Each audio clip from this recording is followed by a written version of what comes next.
It was an ordinary Thursday evening, quiet, predictable, comforting, yet something dark and irreversible hovered just beyond my awareness. Bella and I were in the kitchen, moving around each other with the familiar harmony of people who'd shared years under the same roof. She chopped onions while I sliced cheese and ham for the omelets we always made on busy nights. The hum of our routine felt safe, like home. Then she said something that shattered the air between us. "Mark, we've been married almost 7 years. And we've always told each other the truth, haven't we?"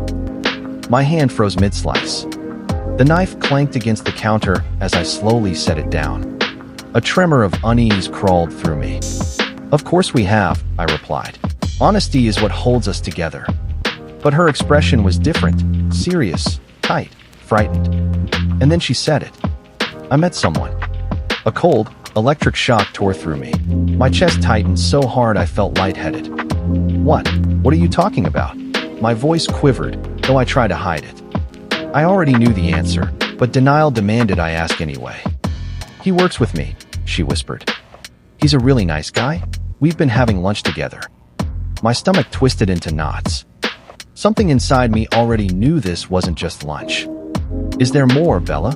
Do you like him?" She dropped her gaze as guilt flushed her cheeks. Barely they're not. It felt like a fist driving straight into my heart. I steadied myself against the table. "How far has it gone?"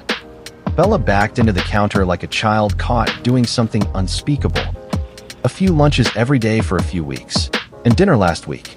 You were at that late meeting." "And physically?" I asked, each word scraping my throat raw. "Have you held hands? Kissed? Anything else?" Her lips parted. Her face drained of color. Another nod. "We've kissed." The room tilted. My legs weakened. I forced myself onto a chair so I wouldn't collapse. "Has it gone further?" I barely managed. She shook her head. "Not yet. Not yet." That tiny phrase tore me open. "So you're thinking about it," I said, swallowing a rising wave of nausea. She nodded once, rigidly. "He wants me to go away with him this weekend. A trip, just the two of us." "And are you going?" Her answer felt like a knife pushed gently, deliberately, between my ribs. "Yes, I don't want to hurt you, but I need to understand what he means to me. I already told him I'd go." "Where?" "Miami." I closed my eyes. "Sharing a room, obviously." "He booked a suite." "And you're leaving?" "Tomorrow morning." I let out a bitter laugh. "Cutting it close, aren't you? Telling me at the last possible second." "I only told you once I was sure I was going to do it," she murmured. "I didn't want to hurt you unless I had to." "How thoughtful," I said tightly. "Does he know you're married?" "Yes. I wear my rings every day." "Well," I spat. "Do me a favor. Don't wear them when you're in his bed in Miami." Her eyes filled with tears, but I was too wounded to care. "Does he know you talk about me?" I asked. "I talk about you all the time." "Oh, I'm sure you do," I said bitterly. Telling him I'm such a nice guy, just like him. "Maybe you told him I can't satisfy you in bed, or that I leave toenail clippings on the carpet." "I've never said anything bad about you, Mark. He knows I love you." "Love me?" I repeated softly. "Yet you're ready to run off with another man for an entire weekend. Maybe you love me, Bella, but you're not in love with me." Her voice cracked. "I don't know what I feel. I'm confused. So you'll find clarity in the arms of a man who knows you're married and doesn't give a damn." I asked, "Tell me, has this amazing guy been tested for STDs?" She glared. "He's not like that. He hasn't been with anyone in 2 years." "Right," I said coldly. "A hunter always lies to his prey. And you're exactly what he wants. A married woman he can conquer." I leaned closer. "Is he your boss?" "No," she said. "He's my boss's boss." I gave a humorless laugh. "Climbing the corporate ladder in a whole new way, I see." "That's not fair," she snapped. "I don't know what I'm doing, but your insults aren't helping." "I'm not here to help you go cheat in Miami," I replied. "Tell me something. If I begged you not to go, if I got on my knees, would you stay?" She looked at the floor, and then she shook her head. "I can't. I promised Joe." "Joe." So now I knew the name of the man who was stealing my wife. "Wonderful," I said numbly. "You can break your vows to me, but God forbid you break a promise to Joe." "I'm sorry," she whispered, voice trembling. I don't want to hurt you, but I have to do this for myself. Something inside me cracked, slowly, painfully. I walked to the basement without a word. An idea had sparked, not to win her back, but to force her to face the consequences. I found the Halloween prop coffin, opened our wall safe, and took out an envelope, our marriage license. Then I grabbed a hammer and nails. When I returned upstairs, Bella stared at the wooden coffin in confusion. "Mark, what are you doing?"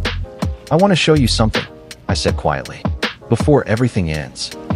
I set the 3-foot coffin on the table and swept the food aside. "This is a coffin, a cheap one, but it will do." Her eyes widened with unease. "And this," I said, holding up the document, "is our marriage license." I placed it inside the coffin and closed the lid. "Put it back," she said urgently. "Mark, stop this." "Why?" I asked gently. "It doesn't mean anything anymore. It belongs in here." I raised the hammer. Her breath hitched. "Mark, please don't." The first nail slammed through the wood. The sound was sharp, violent, final. "That's for the lunches and dinners with Joe." Another nail drove in. "That's for the kisses." A third. "That's for agreeing to go away with him." I held up the last nail. "And this is the final nail in the coffin." Her face crumpled as I hammered it in, sealing the lid. "When you leave tomorrow, that final nail becomes real," I told her. "Our marriage will be dead. Irreversibly." "You can't mean that," she cried. "You can't end us over one mistake." "I'm not ending anything," I whispered. "You already did." I walked out the door, numb, broken, unable to breathe. I drove aimlessly until I found a cheap motel far from the airport. I didn't want to see Joe. Didn't want to imagine Bella climbing into his car. My phone kept buzzing with her name. I ignored every call. That night, I barely slept. I pictured them together, holding hands on the plane, kissing in the taxi, rushing to their room. My mind tortured me relentlessly. At 9 the next morning, I called my assistant to say I was sick. Afterward, I checked my phone. Dozens of missed calls and texts from Bella. The last at 7:45, likely when she left to meet Joe. Revenge on him simmered inside me like poison. At 10:30, I finally drove home. Bella's car was gone. Of course it was. The house felt hollow when I stepped inside. The kitchen was clean. The coffin was gone. I went upstairs, and there it was, sitting on our bed, the lid pried open with a crowbar. The marriage license lay between our pillows like a relic she'd rescued. On the dresser were shredded pieces of expensive lingerie and a yellow negligee, destroyed violently. On top of the scraps, a note written in black marker. "I cannot share what I do not own." Another identical note leaned against the coffin. Before I could process any of it, tires screeched outside. The front door burst open. Mark, please. Please be here. Please let me tell you how wrong I was. How stupid I've been." Bella's voice was raw and frantic. She stumbled up the stairs, falling halfway, sobbing hysterically. When her eyes met mine at the landing, she crawled toward me on her hands and knees, reaching out like a drowning woman grasping for air. She had no makeup on. Her hair was messy, her face blotchy, eyes swollen. She wore one of my old sweatshirts, gray sweatpants, fuzzy slippers I bought as a joke. I had never, ever seen her so broken. "Bella, where's Joe?" I asked. She shook her head violently. I told him I can't give away what isn't mine." "What do you mean?" "When he came to pick me up," she sobbed, dragging herself closer. "I told him I couldn't go. That my body doesn't belong to him. That I belong to you. Only you." She clutched my legs, shaking. "He screamed at me, Mark. Called me names. Said I wasted his money. Threatened my job. So I quit. I walked away." Her body trembled as she hugged my ankles, crying openly. "I'm so ashamed. I hurt the only man who ever loved me. I betrayed you. I'm sorry, Mark. I'm so sorry." She clung to me like a lifeline, and I just stood there, paralyzed between heartbreak and instinctive desire to comfort her.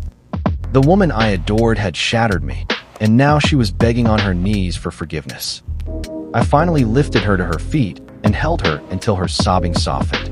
"Let's go make some coffee," I whispered. Thank God I said it. She needed it. I needed it. As we sat at the kitchen table, she told me everything. The moment she saw the coffin, how it felt like watching our marriage suffocate, how she dreamed of being trapped inside it with the license, how that terror snapped her awake, how she tore the coffin open to free our marriage before it died, how she looked at the lingerie and destroyed it because it symbolized the worst version of herself. By the time she finished, tears ran freely down her cheeks again. "I want you," she whispered.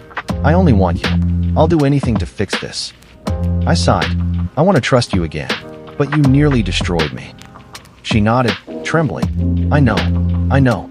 I'll earn your trust back, no matter how long it takes." For months, things were fragile. Some nights, I'd remember everything and crumble. She'd hold me until I could breathe again. Eventually, she told HR about Joe. They revealed he had multiple harassment complaints. He was fired. She received a settlement for her silence. 6 months later, she left her job entirely. And then, we found out we were going to be parents. Life moved, not forward immediately, but eventually. Sometimes, people don't get a second chance, but sometimes they do. And sometimes, rarely, they deserve it.